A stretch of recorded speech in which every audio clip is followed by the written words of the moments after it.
Jail में बंद कानपुर की सीसामऊ विधानसभा सीट से सपा विधायक इरफान सोलंकी के कानपुर वाले घर की कीमत 14 करोड़ रुपए आंकी गई है।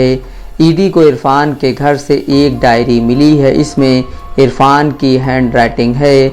इस डायरी में इरफान की कथित काली कमाई से जुड़े अहम राज ईडी को मिले हैं। इरफान की पत्नी नसीम अब ईडी की रडार पर आ गई हैं। दावा किया जा रहा है कि 6 महीने से ईडी इस रेड की पटकथा तैयार कर रही थी। कानपुर में इरफान सोलंकी के अलावा उनके भाई और कारोबारी साथियों के 5 ठिकानों पर ईडी ने एक साथ गुरुवार को रेड डाली। वहीं बाकी ठिकाने मुंबई के थे। जांच में ईडी को 6 साल में 50 करोड़ कैश के ट्रांजैक्शन मिले हैं। इरफान की आय नहीं बढ़ी, लेकिन प्रॉपर्टी 228 गुना बढ़ गई। ईडी के अफसर 14 मोबाइल साथ ले गए हैं। 2 प्रॉपर्टी रजिस्ट्री के पेपर समेत कई अहम दस्तावेज भी टीम साथ ले गई है। इरफान और रिजवान के अलावा सपा नेत्री नूरी शौकत और बिल्डर हाजी वसी के घरों पर भी छापेमारी हुई।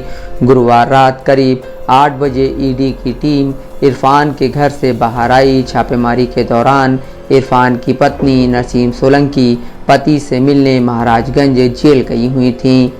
जाजमू में मौजूद इरफान के घर लोहा काटने का कटर, प्रिंटर बाहर से मंगवाए गए। दरअसल घर के अंदर रखी एक अलमारी की चाबी नहीं मिली थी, इसलिए लॉक को कटर से काटा गया। यहाँ प्रॉपर्टी के पेपर मिले। इनमें 2 प्रॉपर्टी की रजिस्ट्री टीम ने जब्त की। इस घर में मौजूद दस्तावेजों की मदद से 6 साल में 50 करोड़ के कैश ट्रांजैक्शन मिले। ईडी की जांच में सामने आया कि इरफान ने 6 लाख की आय पर आयकर रिटर्न भरा, जबकि 2015 से 2023 के बीच 12 करोड़ 5 लाख रुपए का लेन देन हुआ। टीम ने 26 लाख कैश भी जब्त किया। इरफान के भाई रिजवान 10 करोड़ के घर में रहते हैं। एक टीम मुंबई में इरफान के घर पहुंची। यहां करीब 5 करोड़ की संपत्तियां मिली। इरफान की गिरफ्तारी के बाद पुलिस जांच में करीब 200 करोड़ रुपए की संपत्ति होने का अनुमान सामने आया था। पुलिस ने करीब 150 करोड़ रुपए की संपत्ति जब्त भी की थी। 6 महीने पहले संपत्तियों की एक रिपोर्ट पुलिस ने ईडी को भेजी थी। इसके बाद से ही ईडी ने अंदरखाने जांच शुरू कर दी थी। ईडी ने अपनी छानबीन पूरी होने के बाद गुरुवार को रेड डाली। यह सब बेहद गोपनीय तरीके से हुआ। जिस लोकल पुलिस की रिपोर्ट पर जांच हुई, छापेमारी से पहले उन्हें भी जानकारी नहीं दी गई।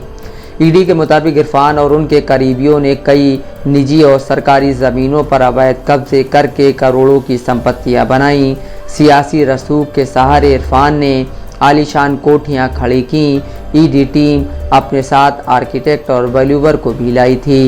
इरफान और उनके भाई रिजवान सोलंकी 1,000 वर्ग मीटर में फैली 3 फ्लोर की आलीशान कोठियों में रहते हैं। इरफान के घर की कीमत 14 करोड़ जबकि रिजवान के घर की कीमत 10 करोड़ आंकी गई है। ईडी ने कार्रवाई के दौरान घर से इरफान की राइटिंग में कई डायरियां भी बरामद की। इसमें प्रॉपर्टी के कागजात भी शामिल हैं। डायरी में 6 सालों में 50 करोड़ रुपए नकद खर्च की डिटेल मिली। कई रसीदों को भी जांच एजेंसी ने जब्त कर लिया। इसमें पार्टनरशिप में इन्वेस्टमेंट, प्रॉपर्टी के सौदे समेत अन्य अहम जानकारियां हैं। ईडी सूत्रों के मुताबिक इरफान के घर से कंप्यूटर हार्ड डिस्क भी जब्त की गई। इसमें 5 करोड़ के लेन देन के सबूत मिले हैं।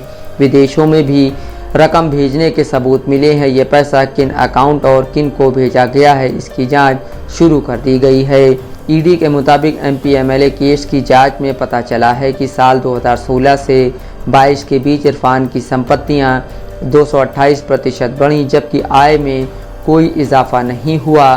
शुरुआती जांच में इस बात के भी सबूत मिले हैं कि इरफान ने बेनामी तरीके से संपत्तियां बड़े पैमाने पर खरीदी हैं। फर्जी नामों का इस्तेमाल कर अवैध रूप से करोड़ों रुपए कमाए। इस छापेमारी के बाद इरफान सोलंकी की पत्नी भी रडार पर आ गई हैं। दरअसल कानपुर हिंसा के मुख्य आरोपी रहे हाजी वसी की कंस्ट्रक्शन कंपनी हमराज कंस्ट्रक्शन में विधायक की पत्नी नसीम सोलंकी डायरेक्टर थीं।